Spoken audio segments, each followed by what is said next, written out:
Hey guys, Wolf1706 here with another airsoft review.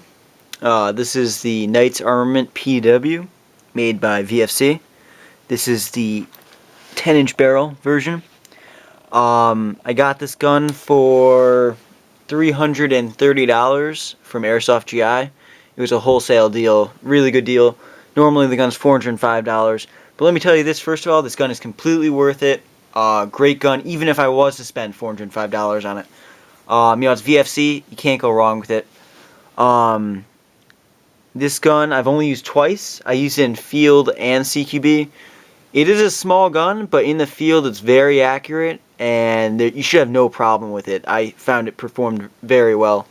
And CQB, the only problem with it is, the size is great and everything, and it's definitely a CQB gun.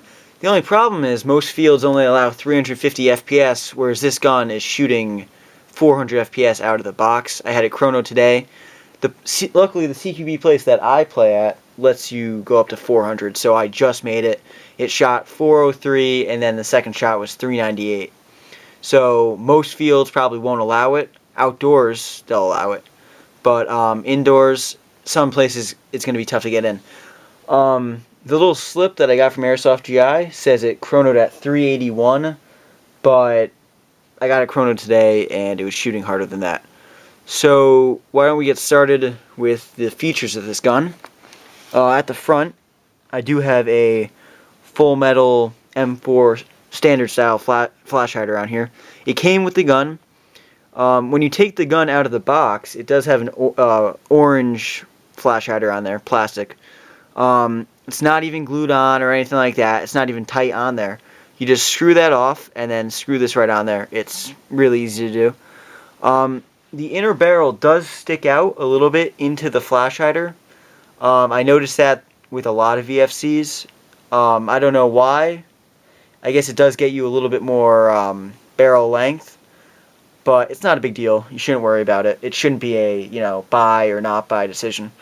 Moving on, you'll notice on the outer barrel there are all these indents, and that is because on the real gun, I guess it is to lighten the gun, and I really don't think it makes a difference on the airsoft one. The gun is pretty light as itself. It's about 4.5 pounds, I would say, and it's full metal, so that's pretty good. You also have full metal rails on the top, right, bottom, and left. On top, it does come with flip up front and rear sights. I don't know if you could see that. It's just a pretty standard sights. I have the scope in the way, so I can't show you what it looks like down the sights. I don't really use them. Yeah, I don't. I like having my red dot scope on there. It's a UTG CQB green and red dot scope. It's like $60, not bad.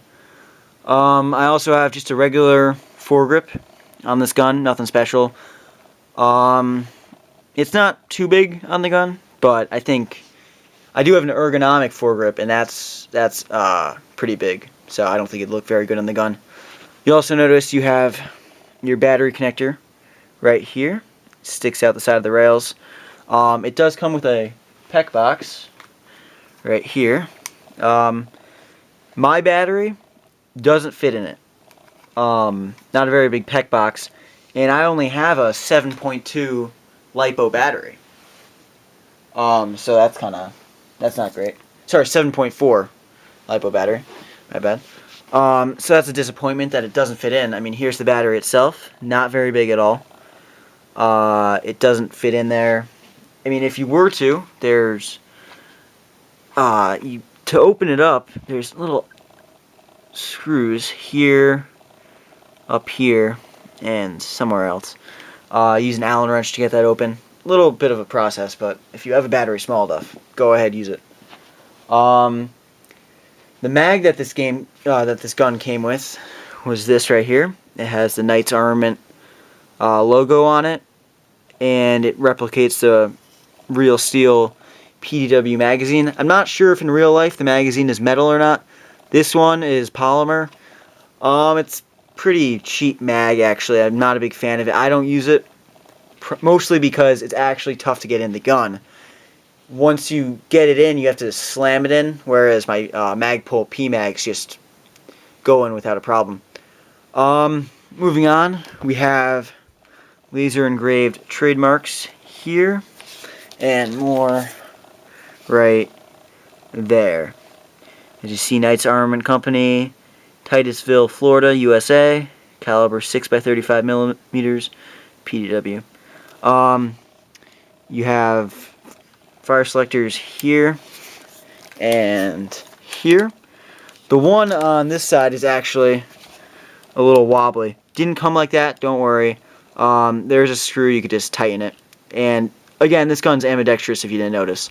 So you do have a mag release here and here.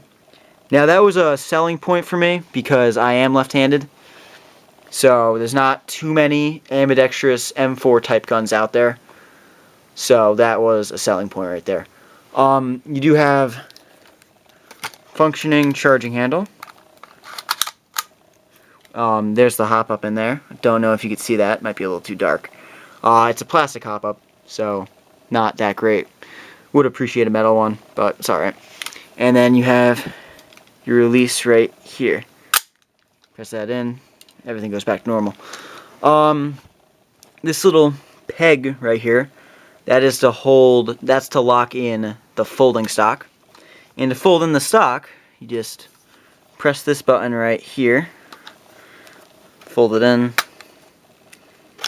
and it locks in. No wobble, even when the stock's out, no wobble. And to get it out, you just pull out, and it goes back. No wobble. This gun has no wobble at all, almost. Very solid. I mean, the only wobbling is the mag release on the left side. That's a little wobbly, but that's no problem. With the 7.4 LiPo battery, it's shooting about, I'd say, 17 to 18 rounds per second, which is pretty good. I'll probably get an 11.1 because I only got the 7.4 because I thought it would fit in the PEC box.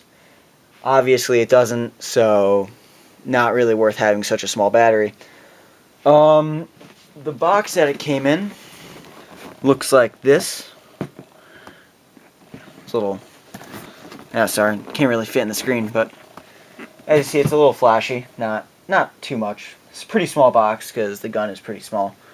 Other than that, there is sling attachment points right here under the stock. I doubt you could see that, but there's one right there, and there's one on the stock right there. I use the one under the stock because I'm left-handed, and there's no other ones that would support a left-handed user.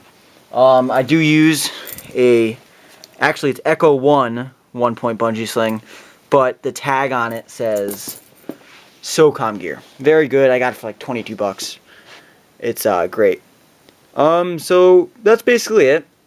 Remember, it does shoot 400 FPS, so if you're planning on using it as a CQB gun, you either have to downgrade the spring or buy a different gun. But for an overall gun, for field it's good, CQB it's good. I cannot see it breaking on you. It's a VFC. They're very reliable. The internals are great. How the gun shoots is great. And that's about it. So this has been my review of the Knights Armament PDW 10-inch barrel by VFC. And I'll see you guys next time.